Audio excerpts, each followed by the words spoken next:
Sri Gurubhyo Namaha. Harihi Om. Jai Shri Ram. Welcome to our next episode in our complete reading of Srimad Valmiki Ramayana. In the previous episode, we saw how Sri Ramachandra, Lakshmana, Swami Hanuman, and the other Vanara Veeras, they all got a good view of the city from the mountain of Suvela. Sri Ramachandra spent a Muhurta Kala looking in all directions and getting a very nice understanding of how the city is. And he has already deputed his commanders to take care of each of the gates of Lanka, but then he is now looking at it from an advantageous position and seeing as to how the city is so that they can attack with purpose and they can attack in a way that is quicker. So while Sri Ramachandra did all this, Ravana was also sitting on another Gopura. We saw how Sri Ramachandra saw him and all. Now Sugreva, who is beside Sri Ramachandra, gets excited and he flies towards Ravana. Now there is a very strong theory. It says that this is a Prakshipta that Sugreva did not go and attack. But nevertheless, I'm going to say this because this is something which many people actually believe in. While I'm not sure, so Sugreva quickly jumps towards Ravana, and the speed with which he goes, he takes away Ravana's crown and he makes it fall down. Ravana gets very angry. He looks at Sugreva and says, "Oh, till now you are Sugreva, but now you are going to become Hinagriva." Saying this, Ravana starts the fight with Sugreva.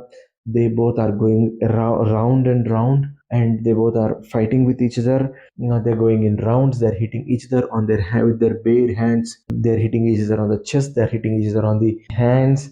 They're hitting each other on the back at times. But they both are fighting a very, very interesting fight there. Sugriva gives everything he has, and Ravana also is really surprised by the speed and the agility with which Sugriva is attacking. The both are engaged in a very huge duel. One time Sugriva was falling down, the other time Ravana was falling down, but both of them were fighting a lot. The fight goes on for a very long time, and after some time, Ravana realizes that his strength is slowly coming down because they both were not getting tired quickly. They both were fighting for a long time. After a lot of time is over, then Ravana starts seeing a small hint of weakness coming towards him from somewhere. He quickly realizes that he should not let this fight go on and on and on forever and ever. So what he does is he quickly starts using his Maya Shakti. Sugriva, who realizes that Ravana is now turning towards his Maya Shakti to combat him, he quickly flies away from there. He gives Ravana a shock of his life. Ravana was thinking that Sugriva is still going to engage, but Sugriva realized that he would not be able to stand in front of Ravana's Maya Shakti, and he realized that Ravana is going to use it now. He quickly flies back and he meets Sushena there, who is there on the Vanara's side. The entire army was really shocked. It was very, very impressed by the way their king went and attacked. They're very, very happy regarding it.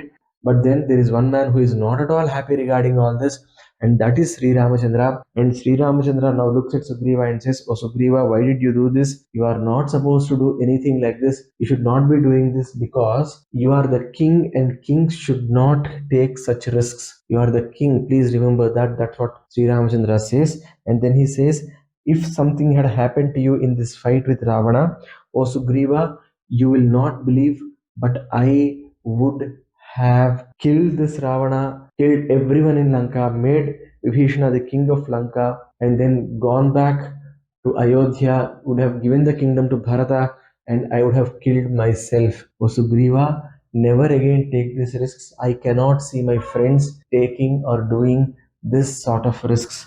Now, this is what Sri Ramachandra tells Sugriva. Sugriva also nods in agreement, and once that is done, now they are getting ready to move. All the Vanaras now come down. Sri Ramachandra gives explicit instructions to Lakshmana as well.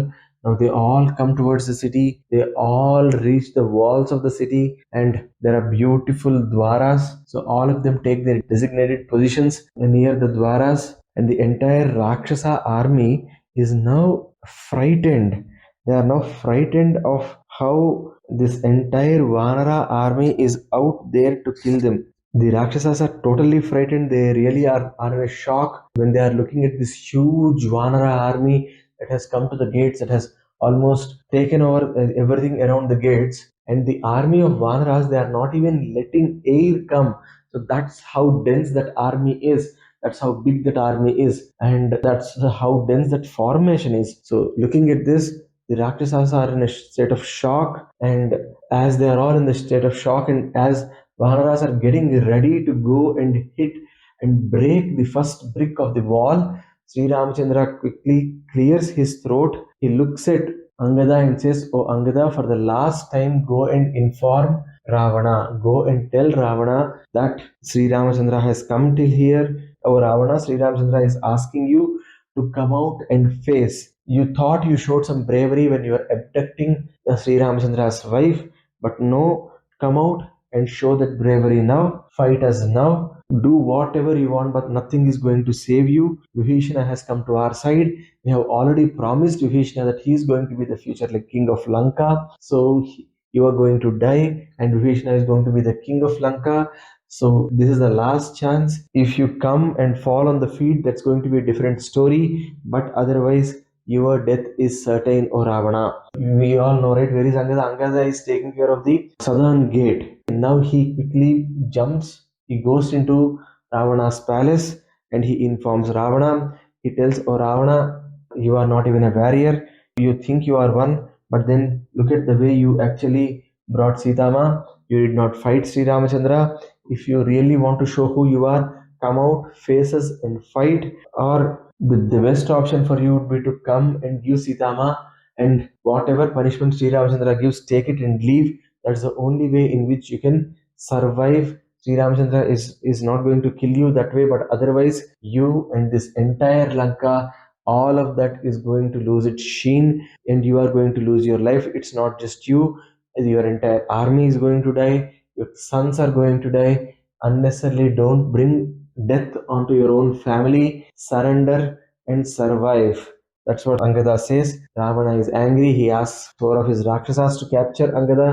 While all four of them are catching him, Angada increases the size of his body, carrying those four Rakshasas on him. He quickly walks till the end of the prasada of Ravana, and from the prasada he jumps towards the Vanarasena. The speed with which he jumps, the entire prasada breaks down. Ravana looks at his own building being broken down by Angada, and while Angada is flying, all these four Rakshasas who are trying to catch him, they fall away from air. So Angada then quickly comes towards the Vanara army, and here Sushena actually welcomes him. Now, what happens after that? How is the war going to start? Well, that's for us to see in our next episode. Sarve bhavantu sukhinah, sarve santu niramayah, sarve bhadrani pasyantu, ma kaschid dukkha bhag bhavet, sarvam Sri Sai Smaraswam Charanarinda Arpanamastu. Swasti. Jai Shri Ram.